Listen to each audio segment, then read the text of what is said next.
Romans 7 is Paul describing what it's like when a person knows what is right, agrees with it, even wants to do it, but still keeps failing.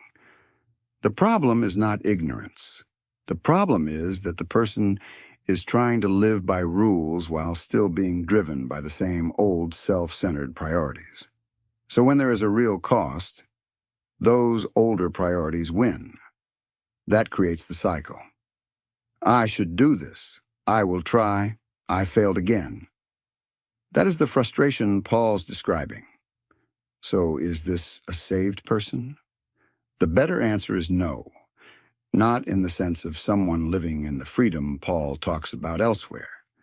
This is a person under the law, or thinking in a law-centered way, where the standard is clear, but the inner life has not been reordered. He recognizes what is right, but he is not yet living from a new center. But that leads to the question people immediately ask, are you saying I'm not saved? No, that's not what's being said. Feeling like Romans 7 does not automatically define what you are. It tells you something about what you are experiencing. There are people who genuinely care about what is right, who believe in God, and who still find themselves in that cycle. Even the early churches struggled like this at times. So the issue is not whether you ever feel that tension. The issue is whether that tension is where you settle. Romans 7 is not meant to be your home. It is meant to show why living by rules alone does not work, even when you agree with them. It shows why something deeper has to change. That is why Paul ends with a cry for deliverance. Who will deliver me? And his answer is not, no one until you die. His answer is, thanks be to God through Jesus Christ.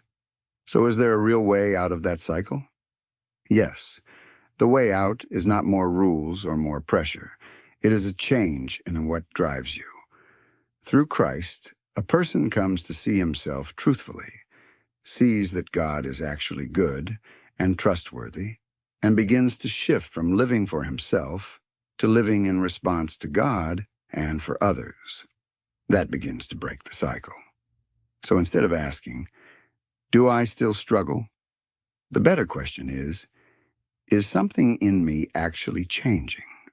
Am I beginning to trust God and follow him in real decisions, even when it costs me? Because the Christian life is not about never failing. It is about no longer being governed by the same old pattern. So if you feel like Romans 7, the answer is not, then you must not be saved. The answer is, that is exactly the condition Paul is trying to move you out of. Don't settle there. There is a real way forward where what you know, what you value, and what you actually do begin to come together.